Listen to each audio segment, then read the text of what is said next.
Hola hermanos, siempre es un privilegio poder abrir la palabra de Dios y meditar en ella. Y como siempre digo, que el Señor nos abra la mente y el corazón para entender lo que el Señor nos quiere decir. Y yo creo que en especial en este texto que vamos a meditar, que el Señor verdaderamente vengamos con una mente abierta, dispuestos a mejor romper algún pensamiento que tenemos o alguna idea que tenemos preconcebida, ¿no? Y vayamos a la palabra a ver qué dice sobre temas importantes que nos ocupan y nos preocupan también. Mirad, está en 1 Corintios, capítulo 14, y vamos a dar simplemente 9 versículos del capítulo 14 de 1 Corintios. Una carta que escribió el apóstol Pablo, como sabéis. 1 Corintios 14, del 1 al 9. Sí, dice así la palabra del Señor. Seguid el amor y procurad los dones espirituales, pero sobre todo que profeticéis. Porque el que habla en lenguas no habla a los hombres, sino a Dios, pues nadie le entiende, aunque por el Espíritu habla misterios. Pero el que profetiza habla a los hombres, para edificación, exhortación y consolación.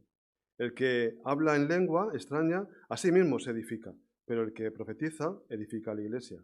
Así que quisiera que todos vosotros hablaseis en lenguas, pero más que profeticéis, porque mayor es el que profetiza que el que habla en lenguas, a no ser que la interprete para que la iglesia reciba edificación. Ahora pues, hermanos, si yo voy a vosotros hablando en lenguas, ¿qué aprovechará si no hablaré con revelación o con ciencia o con profecía o con doctrina? Ciertamente las cosas inanimadas que producen sonido, como la flauta o la cítara, si no dieren distinción de voces, ¿cómo se sabrá lo que se toca con la flauta o con la cítara? Y si la trompeta diere sonido incierto, ¿quién se preparará para la batalla? Así también vosotros, si por la lengua no diereis palabra bien comprensible, ¿cómo se entenderá lo que decís? Porque habláis al aire.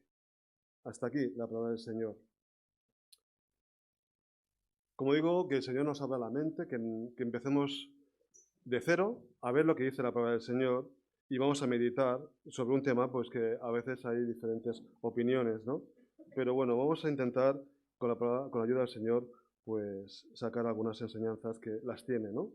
Primeramente quería hacer un poco el fondo histórico. La ciudad de Corinto estaba situada en un estrecho istmo entre los mares Egeo y Adriático. Era una ciudad comercial y centro de cultura de primer nivel en el mundo helénico. Una ciudad muy importante donde había mucho comercio y era un centro cultural, ¿no? La moral de Corinto era sumamente libertina, es decir, como ahora, ¿no? Había mucha libertinaje, mucha libertad de todo tipo, ¿no? De modo que cuando se hablaba de una vida licenciosa, de una vida ligera, promiscua, se decía entre los antiguos hacer el Corinto. Porque si alguien nos dice, estás haciendo el Corinto, pues no es algo bueno, ¿no? Nos está insultando, ¿vale?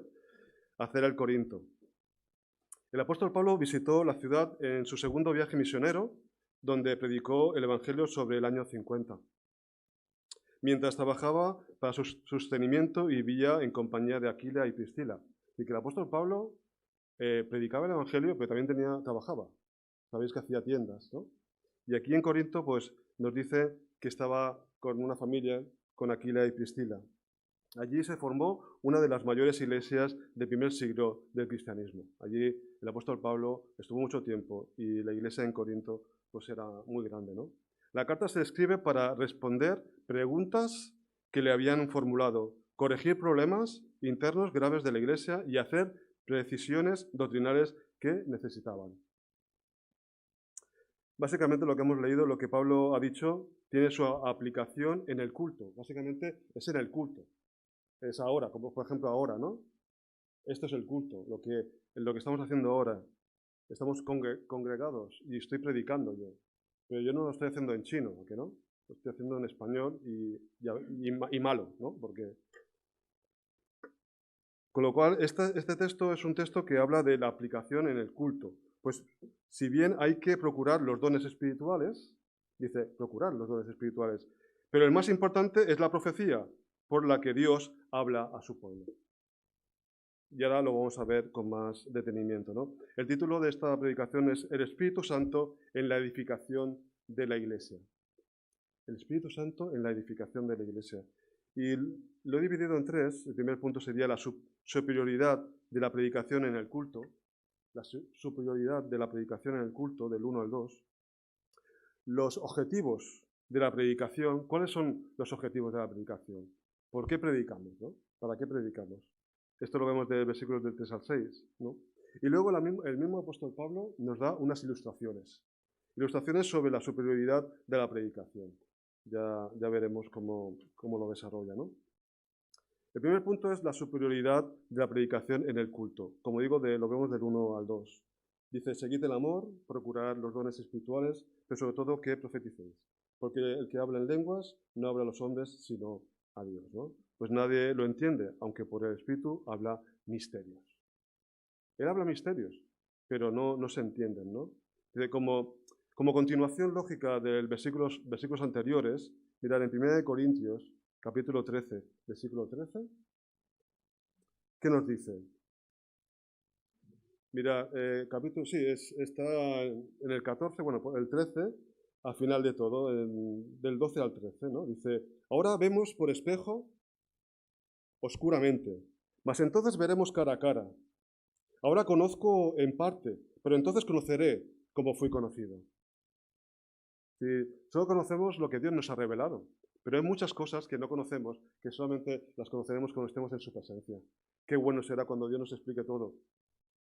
Pero yo creo que será un instante. En un instante ya lo sabremos todo. No tendrá que sentarnos el Señor, ven que te voy a explicar cómo hice el mundo, sino que habrá un conocimiento, yo qué sé, universal. En ese momento lo sabremos todo.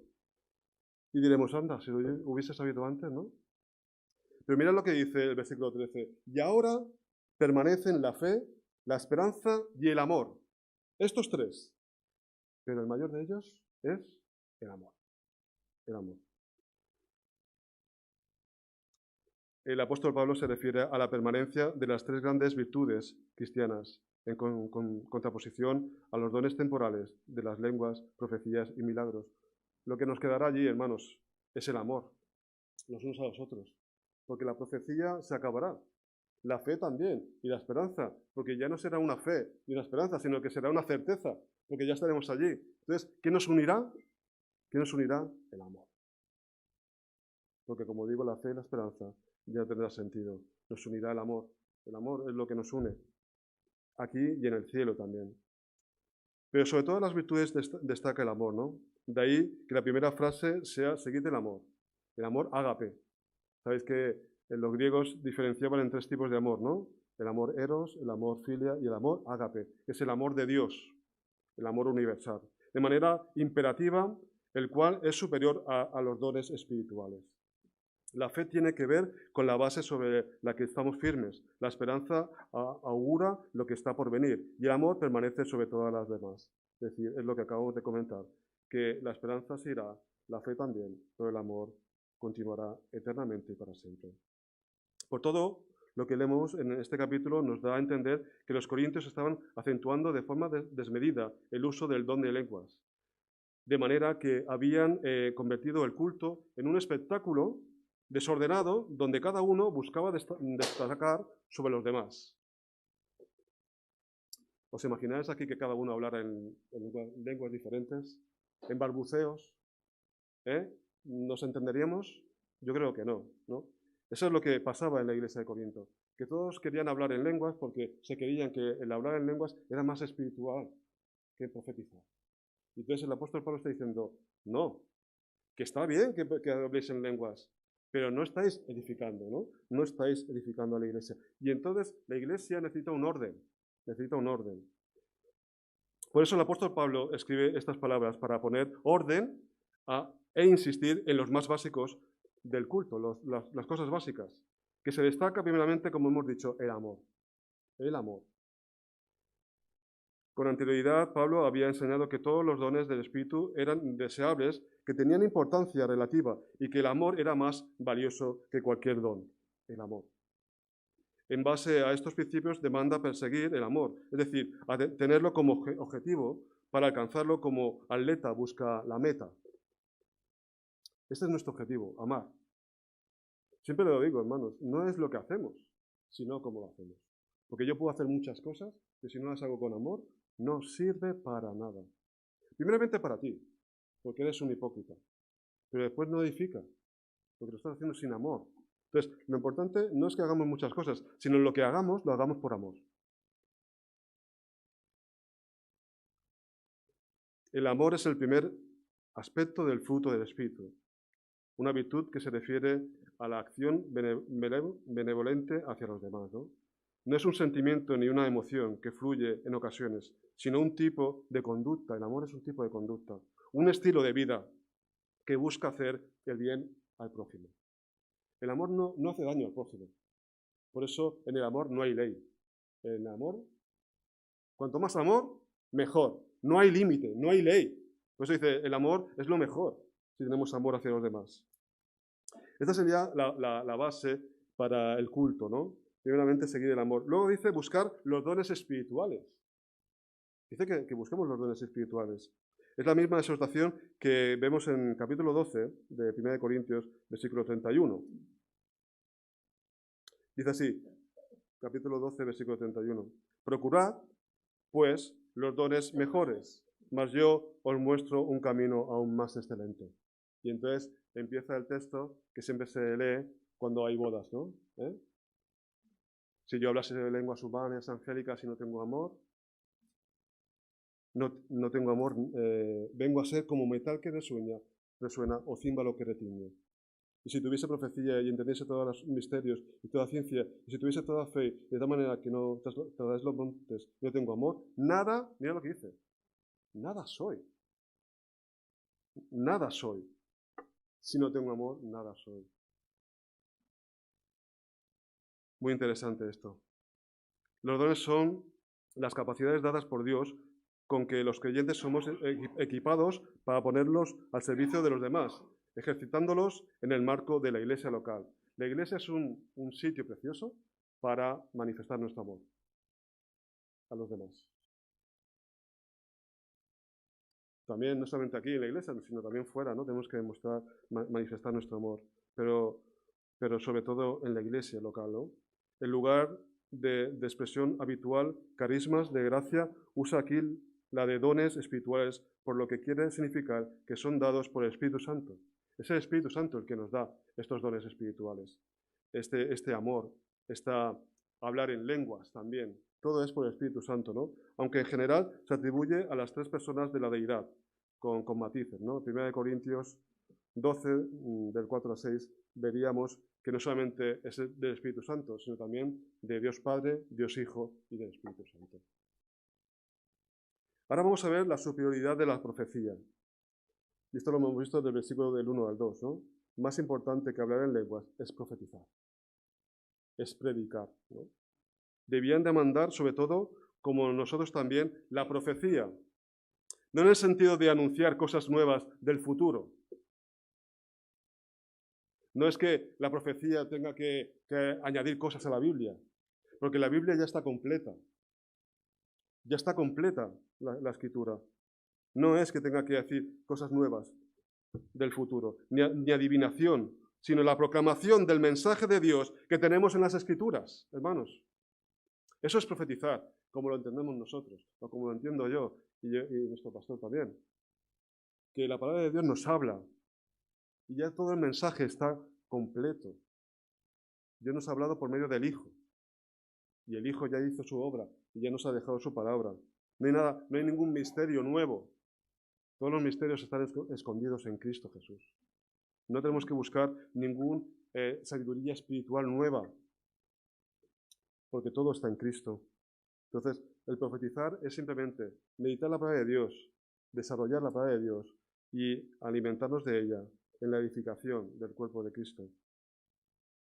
Este don es superior a las de las lenguas, conocido como glosalia, es decir, un lenguaje que nadie entiende, ya que precisa del don de interpretación de lenguas para comprenderlo. Empezaban a hablar, un barbuceo, pero no se entendía. Entonces, o hay alguien que lo traduce, o si no, no edifica. Yo lo veo muy claro, hermanos. Si alguien habla en lenguas, se edifica a sí mismo, pero no está edificando a la iglesia si eso que está diciendo no lo entiende la iglesia. Lo vuelvo a decir, si yo hablase en chino, pues nadie me entendería. Hombre, yo estaría muy contento de hablar en chino, porque es muy complicado, ¿no? Pero, y a lo mejor yo alabaría al Señor, pero a lo mejor no. Os estoy insultando y vosotros ahí, amén, amén. No, amén no. Estoy insultando, ¿no? Y es muy importante entender lo que decimos. Tampoco se trata de idiomas conocidos, como porque no hablan a los hombres, sino a Dios, ya que por el Espíritu habla misterios, ¿no? En el Nuevo Testamento las lenguas solo se mencionan en Hechos y en Marcos 16, 17 y en Primera de Corintios.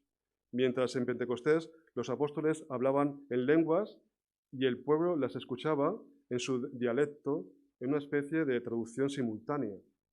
Aquí se trata de un don que precisaba interpretación y que no era que hablaban en lenguas ya conocidas, sino que hablaban, como digo, palabras que no tenían sentido.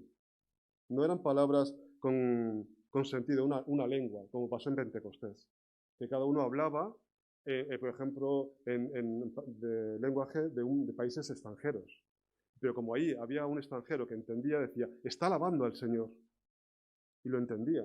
Pero en este caso en Corinto no era así.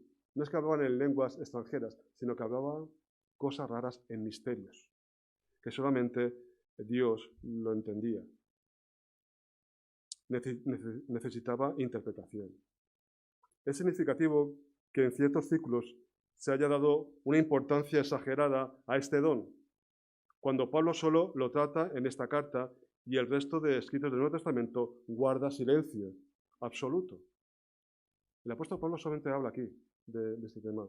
Y luego en todo el Nuevo Testamento no vuelve a hablar mucho de esto. Entonces, se le está dando una importancia exagerada. Y aquí el apóstol Pablo está diciendo que está muy bien que habléis en lenguas, que yo también hablo en lenguas, dice él, pero lo más importante es la edificación del cuerpo de Cristo. Por eso el apóstol de los gentiles enfatiza la importancia de la profecía o ministerio de la palabra, porque en el culto público es necesario que el mensaje sea inteligible, claro. Tenéis que entender lo que yo estoy diciendo. Por eso estoy hablando en castellano, ¿no? Vamos a ver ahora los objetivos de la predicación. Eso lo vemos del versículo 3 al 6. Los objetivos de la predicación. Dice, el que habla en lenguas se edifica a sí mismo, hemos leído. El que habla en lenguas se edifica a sí mismo. Pero el que profetiza edifica a la iglesia, a todo el mundo que lo escucha. Sin embargo, es prácticamente imposible saber hoy si lo que dicen algunos que hablan son las lenguas extrañas, como ocurría en Corinto, porque fenómenos semejantes de este tipo se han dado también en religiones paganas y en grupos heréticos, minoritarios. ¿Sabéis? Los yogas también hablan en lenguas. El espíritu Kundalini hablan también en lenguas así muy raras, ¿sabes? Se parece mucho al Espíritu Santo. Y que esto de hablar en lenguas no solamente es de los cristianos, sino también de filosofías y grupos heréticos, ¿no? Minoritarios dentro del cristianismo. Hasta que en 1906 apareció esta anomalía en el pentecostalismo. Y medio siglo más tarde saltó a las denominaciones históricas y originó divisiones. Esto de hablar en lenguas, hermanos, ha causado muchas divisiones. Porque hay muchas iglesias que hablan en lenguas, pero como digo, si esas lenguas no se traducen y se entiende lo que quieres decir, ¿para qué sirve, hermanos? ¿Para qué sirve? Para nada, ¿no? Entonces, aquí el apóstol Pablo lo que va a decir, va a señalar varios objetivos básicos de la predicación. ¿Para qué sirve la predicación? Primeramente, para la edificación. Versículo 3. Edificar. El término edificación procede del lenguaje de la construcción, ¿no? Y metafóricamente se aplica al crecimiento espiritual y al desarrollo del carácter de los creyentes por medio de la enseñanza o la instrucción en la fe y ser de bendición a la iglesia porque se habla de Dios y de su palabra. Eso es lo que edifica, lo que habla de su palabra. Como una construcción, ¿no? Es algo que vamos construyendo y nos vamos creciendo en el Señor por medio de su palabra. De ahí se desprende que cuando se predica o se enseña las Escrituras, en cualquier culto público de la Iglesia, el objetivo primero es edificar. O sea, enseñar a la Iglesia, y de ahí la importancia de la predicación, que es modelo del protestantismo. Esto es lo que nos diferencia, ¿no? La Reforma, sola gracia, sola fe, sola Escritura. Sola Escritura. Y ahí se basa el crecimiento que hubo en el siglo XVI, ¿no? Por medio de la Reforma, la lectura de la Biblia. Porque antiguamente solamente lo podían leer los monjes, los obispos, pero tú no podías leer la Biblia. ¿Cuándo fue la explosión del cristianismo en Europa? Cuando empezamos a leer la Biblia. Porque la Biblia edifica, la Biblia enseña. Porque es el Espíritu Santo el que está enseñando por medio de su palabra. Esa es la clave de la edificación de la Iglesia. El conocimiento de su palabra para edificación. También para la exhortación, exhortarnos unos a otros, ¿no? La palabra más frecuentemente traducida como exhortar o exhortación proviene de la palabra griega paraklesis, que significa llamar al lado de uno, convocar, animar, amonestar, suplicar. Exhortar es desarrollar relaciones con otros creyentes con el fin de alentarnos en su crecimiento espiritual. Estamos aquí también, hermanos, para animarnos, para exhortarnos, para estar en compañía con los hermanos, pero para exhortarnos, para consolarnos, ¿no? Bueno, eso lo veremos luego. Es decir, animar a los creyentes a seguir en el camino ya emprendido. No es un camino nuevo, es el camino que hemos emprendido. No es un camino viejo ni nuevo, sino es el camino que ya hemos emprendido, indicando cómo seguir adelante en determinada situación, ¿no? Eso es exhortar, ayudar al hermano para seguir el camino de Cristo, ¿no? Otro punto es la consolación, consolarnos. Versículo 3 y 4. La consolación. Se trata de hablar de manera entrañable a otra persona con el objetivo de fortalecer su fe en las pruebas y tentaciones que surgen en la vida cristiana, especialmente cuando esta se vuelve difícil y se empiezan a debilitar las fuerzas. Para eso hay que consolar. Cuando pasamos por pruebas, por tentaciones, por dificultades. Para eso están los hermanos también, para consolar. Y la palabra también nos consuela, ¿eh? Nos edifica, nos exhorta y nos consuela. Por eso, estos tres objetivos de la predicación cumplen una función benefactora en la Iglesia y es muy superior al hablar en lenguas, cuya práctica se limitaba a la vida privada, edificándose a sí mismo. Es decir, que el hablar en lenguas era un poco egoísta, ¿no? Porque era para ti, pero en cambio la predicación, la predicación de la palabra es para consolación, para edificación y exhortación de la Iglesia, ¿no? Por eso el apóstol Pablo dice que es mucho mejor. Es mucho mejor. Otro punto es para la revelación de ciencia, profecía y doctrina. Esto lo vemos en el versículo 5 al 6. Es evidente que hay una actividad generalizada, todos nosotros, del término profetizar, que se refiere a cualquier creyente, el cual, debidamente preparado, puede usar la predicación en el culto público, pues las lenguas pertenecen al ámbito privado. Pero todo esto de la edificación, la ciencia, es para el ámbito del culto, no para el ámbito privado. Todos estos dones tienen que ver con el habla inteligible y son provechosos, cosa que no sucede con las lenguas. Estos cuatro términos están relacionados, probablemente revelación y profecía tienen un vínculo más estrecho entre sí, igual que sucede con la ciencia, la doctrina o la enseñanza. Y entonces ahora el apóstol Pablo, para ya finalizar este tema, nos habla de varias ilustraciones sobre la superioridad de la predicación. Y esto lo vemos del versículo 7 al 9. Nos habla de la flauta y de la cítara, ¿no? Que eran instrumentos musicales, los cuales, para que salga de ellos música y se pueda identificar, es necesario que haya una persona con suficientes conocimientos musicales y práctica en usarlo para que pueda producir música, ¿no? Yo si me pongo al piano, pues no saldría nada. Si toca Ruth, pues sí, ¿no? Pero porque ya ha estudiado, sabe la armonía, sabe leer una partitura, sabe el orden que dice la partitura y suena y es agradable. Pero si yo empezara a tocar el piano con mis manos de chorizo ahí, y no tengo ni idea de tocar música, pues sonaría algo espantoso, que además no edifica ni sirve para nada, no solamente para molestar al oído. Si eso sucede con un objeto inanimado, ¿cuánto más con las personas, no? ¿Cuánto más con las personas? El don de lenguas sin interpretación es como un instrumento sin músico, que produce sonidos indistinguibles que no pueden edificar a nadie. Por eso es como la flauta o la cítara. Si no se tocan bien, no sirve para nada. Si yo empiezo a hablar en lenguas extrañas y no entendéis, también no sirve para nada, ¿no? Y luego habla también de la trompeta, versículo 8. Y se refiere al instrumento de viento que servía para dar órdenes a las tropas en una guerra. Con la trompeta, diferentes sonidos, estos los que han hecho la mili, los que hemos hecho la mili sabemos que la trompeta sirve para eso, para girar, para levantarse, para muchas cosas, ¿no? Para dar órdenes. Como había diversos toques que indicaban cómo debían moverse los soldados, si no se tocaba adecuadamente, produciría confusión en las tropas. ¿Os imagináis? Tocar la trompeta, pero que sin orden ni concierto.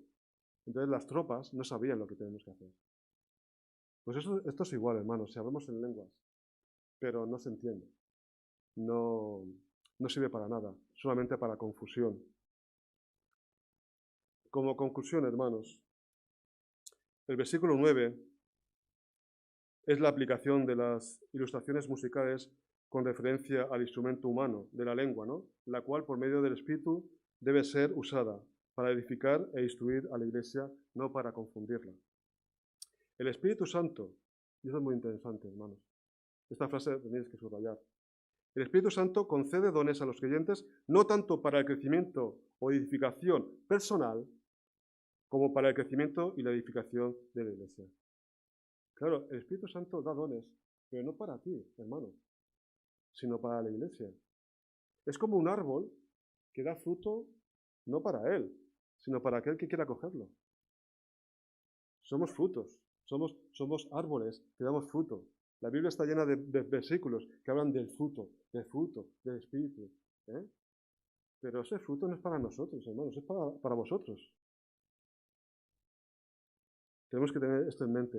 El Espíritu Santo es para la edificación de la Iglesia. Si decimos, quiero ser lleno del Espíritu Santo, ¿sabéis lo que va a hacer el Señor? Ponerte a trabajar y a dar fruto. Con que aquel que no quiera trabajar mucho, que no pida ser lleno del Espíritu Santo. Porque lo único que va a hacer es volcarse en la Iglesia, volcarse en nuestra fuera. No tanto para edificación suya, sino para los demás.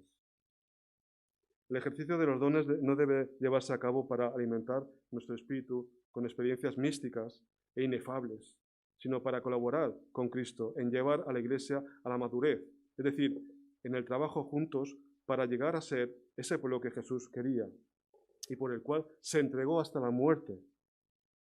La centralidad de la palabra es lo que debemos buscar. Es lo que buscaba Jesús también. Él buscaba hacer su voluntad, la voluntad del Padre. Y cuando vinieron las tentaciones, ¿él con qué atacó? ¿Con qué se defendió? Con la palabra. Con la palabra que estaba ya escrita. No palabra nueva, sino la palabra ya que había sido inspirada por el Espíritu Santo. Qué curioso, hermanos. El mismo Señor, siendo Dios, utiliza su palabra para atacar a Satanás. Pero todo es para la edificación del cuerpo de Cristo. Dios se ha comunicado con nosotros y lo ha hecho de forma que podamos entender.